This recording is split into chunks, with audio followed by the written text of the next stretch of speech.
আসসালামু আলাইকুম। সবাই কেমন আছেন? আশা করি সবাই ভালো আছেন। দর্শক, আজকে একটি নিউজ নিয়ে হাজির হয়েছি।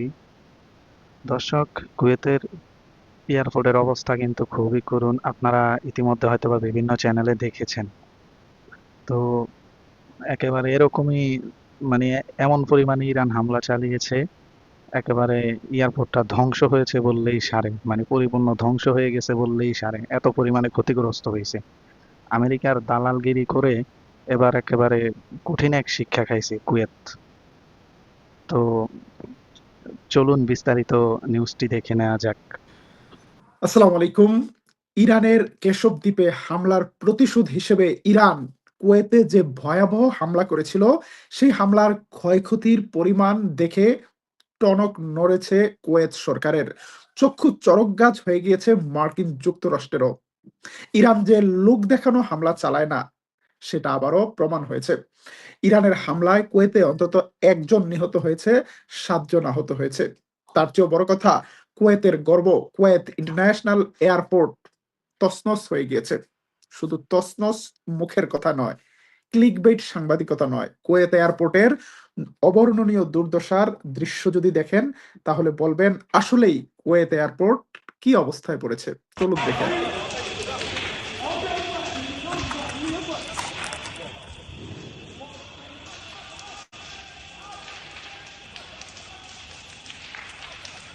هذا الحريق، هذه مسيرة طاحت هني فوق أمل الكويت. এই কুয়েত এয়ারপোর্ট ব্যবহার করে বাংলাদেশে গিয়েছিলাম। বাংলাদেশ থেকে আবার তুরস্কে আসার পথে ব্যবহার করেছিলাম। কিন্তু আজকের কুয়েত এয়ারপোর্টের দৃশ্য দেখে খুবই মায়া লাগছিল। আবার করুণাও হচ্ছিল। গাদ্দারির একই নিদারুণ শাস্তি। কুয়েত নিজেদের দেশকে ব্যবহার করতে দিয়েছে ইরানের বিরুদ্ধে হামলায়। ইরান আজকে শক্ত ভাষায় বলেছে, আমরা কোনো দেশে হামলা করিনি, আমরা আত্মরক্ষার উদ্দেশ্যে হামলা করেছি। আগে আমাদের দেশে হামলা হয়েছে, আমাদের সিভিলিয়ান এয়ার অয়েল ট্যাঙ্কারে হামলা হয়েছে, আমরা তার জবাব দিয়েছি। ইরানের পররাষ্ট্রমন্ত্রী আব্বাস আরাকচি কিছুক্ষণ আগে এই হামলার ব্যাপারে জাস্টিফিকেশন করেছেন। কি বলেছেন তিনি, আমরা তার সোশ্যাল মিডিয়া পোস্ট থেকে দেখাচ্ছি। তিনি বলেছেন, our armed forces are conducting self-defense strike on site the United States is permitted to use to attack civilian shipping and violate the ceasefire. বলেছে কুয়েত তো আমাদের সিভিলিয়ান জাহাজে হামলা করার জন্য আমেরিকাকে তাদের ঘাঁটি ব্যবহার করতে দিয়েছে। কুয়েত থেকে আমাদের দেশে হামলা হয়েছে, এবং যদি এই ধরনের হামলা চলে, ইরান তাৎক্ষণিকভাবে কঠিন শক্ত জবাব দেবে। পরের লাইনে আছে, any hostile act will mate with an immediate decisive response. শুধুমাত্র কুয়েত ইন্টারন্যাশনাল এয়ারপোর্ট নয়, গতকাল ইরানে হামলার পর ইরানের পাল্টা হামলায় মার্কিন যুক্তরাষ্ট্রের ঘাঁটি আবু সালিম ঘাঁটিতে ব্যাপক ক্ষয়ক্ষতি হয়েছে। আবু সালিম ঘাঁটিতে আমেরিকার ফাইটার জেটগুলো থাকে যেই হ্যাঙ্গারে বা যেই স্থাপনায়, সেটাও ধ্বংস হয়ে গিয়েছে, ফুটো হয়ে গিয়েছে, সেদা হয়ে গিয়েছে। চলুন আমরা দেখে আসি তার একটি চিত্র। আমাদের কাছে স্যাটেলাইট চিত্রগুলো আছে। আমরা আমরা ছবিটা হাতে আসার পরে আপনাদেরকে আবার দেখাবো। এখানে কুয়েত আবার ইরানের বিরুদ্ধে অ্যাকশন নিয়েছে। কি অ্যাকশন নিয়েছে? কুয়েত এই ঘটনার তীব্র নিন্দা জানিয়েছে। তীব্র নিন্দা শুধু কুয়েত জানায়নি, গালফ কোঅপারেশন কাউন্সিল জানিয়েছে। মানে আরব আমিরাত, সৌদি, বাহরাইন, কাতার, কুয়েত সবাই একসাথে মিলে তীব্র নিন্দা জানিয়েছে। তো এই নিন্দাটার আগে কুয়েতের ঘাঁটি ব্যবহার করে যে ইরানে হামলা হলো, সেটার কোনো নিন্দা কি জানিয়েছে গালফ কোঅপারেশন কাউন্সিল? না, সেটা জানায়নি। কারণ আমেরিকা হামলা করলে সেটা নিন্দা করা যাবে না, ইরান হামলা করলে অনেক নিন্দা করতে হবে।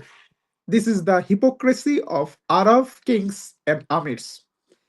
কথা হলো, কুয়েতের মতো রাষ্ট্র কেন আমেরিকাকে ঘাঁটি দেবে? ঘাঁটি দিয়েছে বিদেশি আক্রমণ থেকে রক্ষা করার জন্য, মেনে নিলাম। তাহলে কুয়েতের ঘাঁটি ব্যবহার করে কেন অন্য দেশে হামলা করা হবে? সেটার কোনো জবাব কি কুয়েতের কাছে আছে? কবে কোথাকার সাদ্দাম হোসেন অতীত ইতিহাস হয়ে গিয়েছে। সেই উপসাগরীয় যুদ্ধের অজুহাতে আমেরিকা ঘাঁটি গেড়েছিল কুয়েতে, কিন্তু এয়ারপোর্ট থেকে এই ঘাঁটি কেন সরানো হলো না? কারণ কুয়েতের রাজা বাদশারা মনে করে আমেরিকান সৈন্যরা থাকলে তাদের গদি রক্ষা হবে। কুয়েত তার নিজের দেশের জন্য শক্তিশালী কোনো মিলিটারি তৈরি করেনি, কোনো সামরিক বাহিনী তৈরি করেনি। এতটা অলস, তারা তেমন কোনো প্রোডাকশন করে না, কলকারখানা নেই, কোনো উৎপাদন নেই, ব্যবসা বাণিজ্য নেই। আল্লাহর দেয়া তেল তুলছে, খাচ্ছে, আবার নিজের গদি রক্ষার দায়িত্ব দিয়েছে আমেরিকার কাছে। কিন্তু যখন এই ঘাঁটি ব্যবহার করে অন্য কোনো প্রতিবেশী দেশে হামলা হয়, তখন সেই প্রতিবেশী দেশ পাল্টা হামলা চালালে তারা তীব্র নিন্দা, মাঝারি নিন্দা, গভীর নিন্দা, গাঢ় নিন্দা, নিন্দার ঝড় তোলে। সেই নিন্দায় ইরানের কোনো চুল ছেঁড়া যাবে? ইরান স্পষ্ট বলে দিয়েছে, আমাদের দেশে হামলা হবে যেখান থেকে, আমরা সেখানে হামলা চালাবো, আমরা আগে হামলা চালাইনি। আরো ইন্টারেস্টিং বিষয় হলো, কুয়েত ইরানের চার্জ দ্য অ্যাফেয়ারকে তলব করেছে। ইরানের ২-৩ জন কূটনীতিবিদকে পার্সোনা নন গ্রেটা ঘোষণা দিয়েছে, অর্থাৎ তাদেরকে ইরান থেকে কুয়েত থেকে চলে যেতে হবে। কুয়েত থেকে চলে যাবে, কি হবে? প্রিয় দর্শক, মধ্যপ্রাচ্যের এই পরিস্থিতি নিয়ে লাইভের এই অংশে আমরা একটা বিনোদনমূলক সংবাদ দেব আপনাদেরকে। আমরা তুর্কিপিডিয়া লাইভে গত 2 দিন আগে জানিয়েছিলাম, লেবাননের রাজধানী বেইরুতে বড় ধরনের হামলা চালানোর ঘোষণা দিয়েছিল ইসরায়েল, এবং তারপর বেইরুতে আতঙ্ক ছড়িয়ে পড়ে, মানুষ বেইরুত থেকে পালানো শুরু করে। সেই সময় ইরান পাল্টা হুঁশিয়ারি দিয়েছিল, যদি বেইরুতে হামলা হয়, হামলা হবে উত্তর ইসরায়েলে, তারাও যেন বাড়িঘর ছেড়ে চলে যায়। ইরানের এই হুঁশিয়ারির পর মার্কিন প্রেসিডেন্ট ডোনাল্ড ট্রাম্প নেতানিয়াহুকে ফোন দিয়েছিল, তুমি কি করছো? তুমি কি পাগল হয়ে গিয়েছো? Are you fucking crazy? এবং তুমি কি বুঝতে পারছো না, তোমার কারণে আজকে ইসরায়েল সারা বিশ্বের মানুষের ঘৃণা অর্জন করছে? তুমি কি বুঝতে পারছো না, কেউ তোমাকে পছন্দ করছে না, ইউরোপে তোমার কোনো মিত্র নেই, আমি ডোনাল্ড ট্রাম্প ক্ষমতায় আছি দেখে তুমি টিকে আছো, না হলে তোমার জেলে যেতে হতো। ব্যাপক উত্তেজনাপূর্ণ আলোচনা হয়। শেষ পর্যন্ত ট্রাম্পের হস্তক্ষেপে ইসরায়েল বেইরুতে হামলা থেকে ফিরে আসে, একটা বড় সংঘাত থেকে রক্ষা পায় মধ্যপ্রাচ্য। যদিও একটি প্রাণীর লেজ ঘি মাখলেও সোজা হয় না, নেতানিয়াহু লেবাননে হামলা বন্ধ করেনি। বেইরুতে হামলা না করতে পারার হাত নিষ্পিস করাটা দক্ষিণ লেবাননের উপর ঝেড়েছে। দক্ষিণ লেবাননে একের পর এক হামলা করছে। আজকেও হাসপাতালের চিকিৎসা কর্মীরা নিহত হয়েছে ইসরায়েলি হামলায়। পাল্টা হামলা চালাচ্ছে হিজবুল্লাহ। সেই সংবাদ আরেকটু পরে দেব। কিন্তু ইন্টারেস্টিং, বিনোদনমূলক যে সংবাদটি, আমরা যখন এই নিউজটি করেছিলাম, আমাদের কিছু মহাজ্ঞানী দর্শক আছে, তারা সন্দেহ করে যে কোথা থেকে আমরা নিউজ করেছি। আমাকে একজন কমেন্ট করেছে, আপনি কি নেতানিয়াহু আর ট্রাম্পের ফোনালাপটি শুনেছিলেন? আপনি কেন এই নিউজ করলেন? ভাই, আমরা হাওয়া থেকে নিউজ করি না, আমাদের প্রত্যেকটি নিউজের পেছনে সোর্স আছে। আমরা বিভিন্ন ইন্টারন্যাশনাল মিডিয়াকে যাচাই করে, মেইনস্ট্রিম মিডিয়াতে ক্রস চেক করে, ডাবল ক্রস চেক করে আপনাদের কাছে নিউজ দেই। তুর্কিপিডিয়া যারা দীর্ঘদিন ধরে দেখছেন, আপনারা কমেন্টে জানাবেন যে আমাদের নিউজে কোনো ভুল, মিথ্যা, অতিরঞ্জিত তথ্য পান কিনা। আমরা চেষ্টা করি সর্বোচ্চ একুরেসি রক্ষা করে নিউজ করার। এই নিউজটি এক্সিওস নিউজ নামে একটা আমেরিকান মিডিয়াতে এসেছিল। শুধু তাই নয়, টাইমস অফ ইসরায়েল, যেটা নেতানিয়াহু পন্থী, সেটার লিড হেডলাইন হয়েছিল ইউ আর ফাকিং ক্রেজি, এই শব্দটাও ছিল। এখন নেতানিয়াহুর অফিস পরবর্তীতে অস্বীকার করেছিল যে না না, ডোনাল্ড ট্রাম্পের সাথে একটু উচ্চবাচ্য হয়েছে, কিন্তু গালিগালাজের কোনো বিষয় আসেনি। আরো কিছু বাজে কথা আছে, ট্রাম্প কি ভাষায় বলতে পারে সেটা আমরা মিডিয়াতে বলছি না। নেতানিয়াহু বলেছেন না না, আসলে তেমন কিছু হয়নি। আজকে সাংবাদিক প্রশ্ন করেছে ট্রাম্পকে যে আপনি কি নেতানিয়াহুকে একটু বকে দিয়েছিলেন? বলেছে হ্যাঁ, আমি তো বকেছি, এবং বকাই উচিত তাকে। সে বুঝেই না, আমি না থাকলে যে ইসরায়েল থাকতো না, তার ক্ষমতায় থাকা দূরের কথা, সে জেলে থাকতো। আজকে ট্রাম্প নিজে ফাঁস করে দিয়েছেন যে নেতানিয়াহুকে আচ্ছা মতো বকা হয়েছে। চলুন আমরা একটু ট্রাম্পের মুখেই শুনি, যেই দর্শকরা উল্টাপাল্টা কমেন্ট করেন তারা angry বুঝবেন। with him. You said, "Are you effing crazy? What are you effing doing? I helped you stay out of jail." Is that true? Did you speak to him in those terms? I did. I wouldn't say angry. I was a little bit perturbed at his constantly fighting with Lebanon. You know, at some point I said, Bibi, we got to stop this. We got to stop it. But I have a very good relationship. We've done well together. He always says we could never have done it, but everybody knows that we could have never done it without. Trump বলছে, আমার মাঝে মাঝে মাথাটা গরম হয়ে যায় এই নেতানিয়াহুর কর্মকাণ্ড দেখলে। তাকে বললাম, এই বিবি, নেতানিয়াহুর ডাকনাম হলো বিবি, বিবি তুমি এসব কি করছো, বাদ দাও। আরো অনেক কিছু বলেছে, যাই হোক। এবার নেতানিয়াহুকে আবার সাংবাদিকরা ধরেছে। বিবি, আপনি না বললেন আপনাদের কোনো উচ্চবাচ্য হয়নি, আপনাকে গালমন্দ করেনি? তো এখন তো ট্রাম্প নিজেই বলল যে আপনাকে এটা সেটা বলেছে, এখন কি বলবেন? আহার, এই মুখ কোথায় লুকাবে নেতানিয়াহু? নেতানিয়াহু তো দাবি করে পৃথিবীর সবচেয়ে বড় সত্যবাদী। এবার নেতানিয়াহু কি বলছে একটু শোনেন। নেতানিয়াহু বলছে, আসলে স্বামী স্ত্রীর মধ্যে একটা ঝগড়াঝাটি হয় না, আমরা মানে এরকমই আমাদের সম্পর্কটা। আমরা কত বিষয় নিয়ে কথাবার্তা বলি, মাঝে মাঝে তো একটু হয়, কি আর করা, আমরা আবার পরে মিটমাট করে নেই। চলুন নেতানিয়াহুর বক্তব্যটা শুনে। Talk about the call that you had with him this week, which is getting a lot of attention. The president confirmed that he said you're effing crazy. How did you react to that? What really happened in that call? Well, I'm not going to get into details of our conversations. We've had thousands, well, a lot of them. And if you think this is a crisis, you should be in some other conversations. But we've always found a way. We have so many agreements. We agree on the main things. We want to get Iran, the nuclear program in Iran, finished. We want to make sure that Iran doesn't pose a threat to Israel, to the Middle East, to America, that it doesn't develop nuclear weapons and the means to deliver them, not only to Israel and to every capital in Europe, but to every city in the United States. That's our common goal. That's what we set out to do. And to expand the circle of peace, as the president and I did in the Abraham Accords together. So we have common goals. Sometimes we have, as in the best of families, you have these tactical disagreements. We always find a way to work them out. And Netanyahu বলছে, আমরা আসলে একটা পরিবারের মতো, আমাদের তো লক্ষ্য উদ্দেশ্য একটাই, কিন্তু একটা ভালো পরিবারেও তো মাঝে মাঝে একটু হয় না মতানৈক্য, এরকম হয় আর কি আমাদের মাঝখানে, পরে আবার আমরা মিটমাট করে নিয়েছি। তো সাংবাদিক বলছে, আচ্ছা আসলে আপনাকে বলছেটা কি একটু বলবেন? বলছে, না না, আমরা এত ডিটেলস তো বলা যাবে না, অনেক কথা হয়েছে তো। যাই হোক, কিছু একটা বকা খেয়েছে, সেটা যে একটা ওপেন সিক্রেট, সেটা আমরা নিশ্চিত করলাম। আরো ইন্টারেস্টিং নিউজ আছে। নিউজ হলো, ডোনাল্ড ট্রাম্প বলছে আমেরিকার পক্ষ থেকে ইরানের সাথে আলোচনা চলছে। আমরা আশা করছি লেবানন ইস্যুতে একটা মিটমাট হবে, আমরা কুইকলি একটা সলিউশন দেখতে পাবো। ইন্টারেস্টিং বিষয়, আমেরিকা আজকে একটা বড় আবদার করেছে ইরানের কাছে। আবদারটাকে আমরা কিসের আবদার বলবো? মামার বাড়ির, নানার বাড়ির, নাকি অন্য কোনো বাড়ির? আমেরিকা আবদার করেছে, আচ্ছা ইরান, তোমরা কোথায় তোমাদের পারমাণবিক স্থাপনায় এই পরমাণুকে সমৃদ্ধকরণ করো, কোন জায়গাগুলোতে? আমাদেরকে একটু তালিকাটা দিবা, মানে তোমাদের গোপন পরমাণু স্থাপনার একটা তালিকাটা আমাদেরকে একটু দিবা। ইরান আর আমেরিকা মনে হয় যে বেআই বেআই সম্পর্ক, তারা গোপন পারমাণবিক স্থাপনার তালিকা চাচ্ছে। এখনো ইরানে হামলা হচ্ছে, গতকাল রাতেও ইরানে হামলা হয়েছে, এক সপ্তাহ ধরে প্রতিদিন ইরানে হামলা হচ্ছে, ইরান পাল্টা হামলা চালাচ্ছে, দুটা দেশ যুদ্ধের মধ্যে আছে। ইরানের রাজধানীতে পারমাণবিক স্থাপনা এরা কত জায়গায় হামলা করেছে। আমেরিকা কোন মুখে ইরানকে বলে, ইরান তোমাদের পারমাণবিক স্থাপনার তালিকাটা একটু দিবা আমাদেরকে, আমরা তো সবগুলো খুঁজে পাইনি। ডোনাল্ড ট্রাম্পের কাণ্ডকীর্তি দেখলে মনে হয় মাঝে মাঝে যে ছোট্ট শিশুর মতো আচরণ। আজকে কি করেছে, আপনারা যারা সিনেমা পছন্দ করেন, আপনারা হলিউডের অনেক সিনেমা দেখেছেন, হলিউডের জেমস বন্ডের সিনেমা অনেক বিখ্যাত। ডোনাল্ড ট্রাম্প এই বুড়া বয়সে নিজেকে জেমস বন্ড জেমস বন্ড মনে করেন। জেমস বন্ড সিনেমার মতো করে নিজেকে মার্কিন গোয়েন্দা জেমস বন্ড হিসেবে দেখিয়ে নিজের নাম দিয়েছেন ট্রাম্প 007, এবং সেটা নিজের সোশ্যাল মিডিয়াতে পোস্ট করছেন। মার্কিন যুক্তরাষ্ট্রের মতো একটা পরাশক্তির প্রেসিডেন্টের চেয়ারে বসে যে ওয়েট নিয়ে কথা বলার কথা, এমন এক ছেলে মানুষই শুরু করেছে ট্রাম্প, প্রতিদিন এআই দিয়ে নানা রকম ভিডিও প্রচার করে।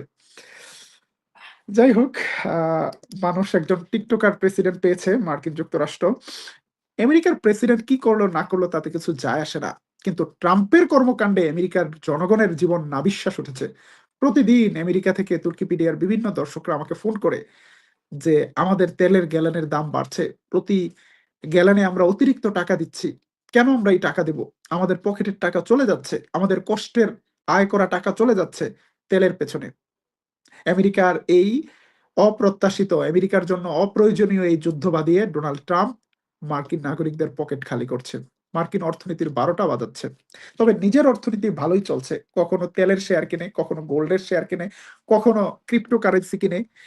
কোনটার দাম বাড়বে তার আগে নিজে একটা শেয়ার কিনে, তারপর একটা ঘোষণা দেয়, দাম বাড়লে শেয়ার বিক্রি করে দেয়, আবার দাম কমলে শেয়ার কিনে।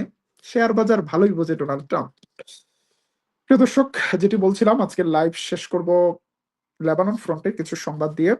লেবাননে লড়াই চলছে, পাল্টা হামলা। এর মধ্যে দেখা যাচ্ছে আমাদের কাছে লেবানন ফ্রন্টের আজকের সর্বশেষ যে লড়াইয়ের ছবি এসেছে। আমরা ছবি দেখাবো না, আজকে একটু নিউজগুলো বলি। জাউতার আল শারকিয়া শহরের দক্ষিণ প্রান্তে লেবাননে ইসরায়েলি সেনাদের অবস্থানে অ্যাটাক এফপিভি ড্রোন স্ট্রাইক চালানোর সরাসরি ভিডিও প্রচার করেছে হিজবুল্লাহ। সেই ভিডিওতে ইসরায়েলি সৈন্যদের ব্যাপক ক্ষয়ক্ষতির ছবি দেখা যাচ্ছে। এছাড়া একটি মার্কাবা ট্যাঙ্কে টার্গেট করেছে একই ফ্রন্টে এফপিভি ড্রোন দিয়ে, এবং ইউ ইয়াহমুর আল শাফিক শহরের দক্ষিণ পূর্ব প্রান্তে একটি নামের ট্রুপস ক্যারিয়ারকে টার্গেট করেছে হিজবুল্লাহ ড্রোন। আমাদের কাছে আরেকটি ভিডিও এসেছে, তাতে দেখা যাচ্ছে ৩ জন ইসরায়েলি সেনার অবস্থানে সরাসরি এফপিভি ড্রোন স্ট্রাইক চালিয়েছে হিজবুল্লাহ। ইসরায়েলের হামলা দক্ষিণ লেবাননে এখনো চলমান আছে লেবাননের প্রতিরোধ। এর মধ্যে আমরা কুয়েতে মার্কিন ঘাঁটিতে হামলার একটি কথা বলেছিলাম, সেই সময় ছবিটি পাচ্ছিলাম না। এখানে দুটো ছবি আছে। প্রথম মানে নিচের ছবিটাতে এটা মার্কিন যুক্তরাষ্ট্রের বিমান বাহিনীর বিমান রাখার একটা হ্যাঙ্গার, একটা ছাউনি। এই ছাউনিটা ফুটো হয়ে গিয়েছে ইরানের মিসাইল আক্রমণে। স্যাটেলাইট ইমেজটাকে আমেরিকা ব্লার করে রেখেছে যাতে কেউ না বুঝতে পারে, কিন্তু আমেরিকার প্রেস্টিজ ইতিমধ্যেই সেদা করে দিয়েছে ইরান। আমেরিকার কোনো একটা হামলাকেও আনসার্ড রাখছে না, প্রতিটি হামলার জবাব দিচ্ছে। আমাদের একজন দর্শক কমেন্ট করেছেন কলকাতায় আসার জন্য। দাদা ভালো থাকবেন। নরেন্দ্র মোদী যতদিন ক্ষমতায় আছে ততদিন কলকাতায় যাওয়ার কোনো শখ নেই। কলকাতায় গিয়েছি, কলকাতা দেখেছি, মাটির কাপে চা খেয়েছি, এবং কলকাতায় খুবই মজার গরুর মাংস খেয়েছি, গরুর গোস্ত খেয়েছি। কিন্তু আজকের কলকাতায় মুসলমানরা অনেক অনিরাপদ বলেই জানি। আপনারা ভালো থাকবেন, আপনাদের জন্য দোয়া থাকবে। মোদির যখন পতন হবে তখন কলকাতা যাব, দিল্লি যাব, আগ্রা যাব। ভারত আমাদের ভারত, হিন্দুস্তান আমাদের হিন্দুস্তান। হিন্দুস্তানকে আমরা ভুলিনি, ভুলবো না। প্রিয় দর্শক, যারা দেরি করে আমাদের লাইভে অংশগ্রহণ করেছেন তাদের জন্য আজকের ব্রেকিং সংবাদগুলো আরেকবার। কুয়েত থেকে ইরানে হামলার জবাবে কুয়েতের বিরুদ্ধে গতকাল রাতে ব্যাপক হামলা চালিয়েছিল ইরান। সেই হামলায় কুয়েত ইন্টারন্যাশনাল এয়ারপোর্টের ব্যাপক ক্ষয়ক্ষতি হয়েছে, এবং তারপর কুয়েত ইরানের বিরুদ্ধে অ্যাকশন নিয়েছে। কুয়েতে থাকা ইরানি চার্জ দ্য অ্যাফেয়ার্স, অর্থাৎ রাষ্ট্রদূত নেই, রাষ্ট্রদূতের অবর্তমানে যিনি দায়িত্ব পালন করেন তাকে তলব করেছে কুয়েত। তীব্র নিন্দা জানিয়েছে এবং ইরানের ২-৩ জন কূটনীতিবিদকে অবাঞ্ছিত ঘোষণা করেছে। ইরান সাফ সাফ জানিয়ে দিয়েছে, আমাদের দেশে যদি কোনো দেশ থেকে হামলা হয় আমরা তার সাথে সাথে ডিসিসিভ অ্যাকশন চালাবো, এটা আমাদের আত্মরক্ষার অধিকার। অন্যদিকে লেবানন ফ্রন্টে লড়াই চলছে, পাল্টা লড়াই চলছে। মার্কিন প্রেসিডেন্ট ডোনাল্ড ট্রাম্প নেতানিয়াহুকে গত সপ্তাহে লেবানন ইস্যুতে বকাঝোকা করেছিলেন কিনা এই প্রশ্নের জবাবে ট্রাম্প বলেছে, হ্যাঁ এইরকম একটা কিছু ঘটেছে, আমার চান্দি কিছুটা গরম হয়ে গিয়েছিল। আবার নেতানিয়াহুকে জিজ্ঞেস করেছে, আপনি না বলেছিলেন কোনো বকাঝোকা করেনি? বলেছে, আসলে স্বামী স্ত্রীর মধ্যে থাকলেও তো একটা পরিবারে একটু কথাবার্তা হয়, কিছু কথাবার্তা হয়েছে, আমরা আবার মিটমাট করে নিয়েছি। এবং ইরানের হামলায় শুধু সিভিলিয়ান কুয়েত এয়ারপোর্ট নয়, ক্ষতিগ্রস্ত হয়েছে মার্কিন যুক্তরাষ্ট্রের বিমান ঘাঁটির একটি বড় হ্যাঙ্গার। ইরান বলছে, আমাদের দেশে হামলা হলে তার সাথে সাথে জবাব আমরা দেব। ইরানের কি পজিশন ঠিক আছে? এবং লাইভ শেষ করছি মার্কিন যুক্তরাষ্ট্রের একটি অতি কৌতুককর আবদার নিয়ে। আমেরিকা আবদার করেছে ইরানের কাছে, ইরান যেন তাদের পারমাণবিক সমৃদ্ধকরণ স্থাপনাগুলোর তালিকা দয়া করে আমেরিকার কাছে তুলে দেয়। কি বলবো, মন্তব্য আপনারাই করতে পারেন। একজন দর্শক কমেন্ট করেছেন, হাকান ফিদানকে ধন্যবাদ বাংলাদেশে আসার জন্য।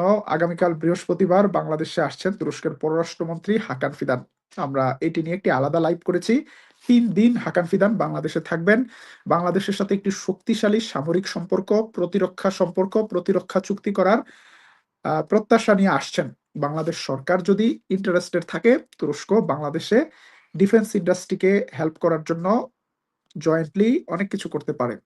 এমনকি বাংলাদেশ চাইলে বাংলাদেশের গোয়েন্দা সংস্থাকে ঢেলে সাজানোর কাজ করতে পারে তুরস্কের গোয়েন্দা সংস্থা। এটা কি দরকার আছে? হাকান ফিদান শুধু পররাষ্ট্রমন্ত্রী নয়, তার আগের দায়িত্ব তুরস্কের দীর্ঘদিনের পরীক্ষিত গোয়েন্দা প্রধান, এবং তিনি তুরস্কের গোয়েন্দা সংস্থাকে আধুনিকভাবে সাজিয়েছেন, যে কারণে মুসাদের অনেকগুলো চক্রান্ত নস্যাৎ করে দিয়েছে মিথ। আজকের মতো শেষ করছি লাইভ। দর্শক, নিউজটি পরিপূর্ণ দেখতে পারলেন, অবশ্য জানতে পারলেন সবকিছু। তো অবশ্য আপনাদের মূল্যবান মতামত কমেন্টে জানিয়ে দিবেন। আসলে যারা ইরানের ফ্রেন্ড ফলোয়ার আছেন তারা অবশ্যই চ্যানেলটি সাবস্ক্রাইব করবেন, লাইক করবেন, শেয়ার করবেন। তো সবাইকে ধন্যবাদ, সবাই ভালো থাকবেন, আল্লাহ হাফিজ।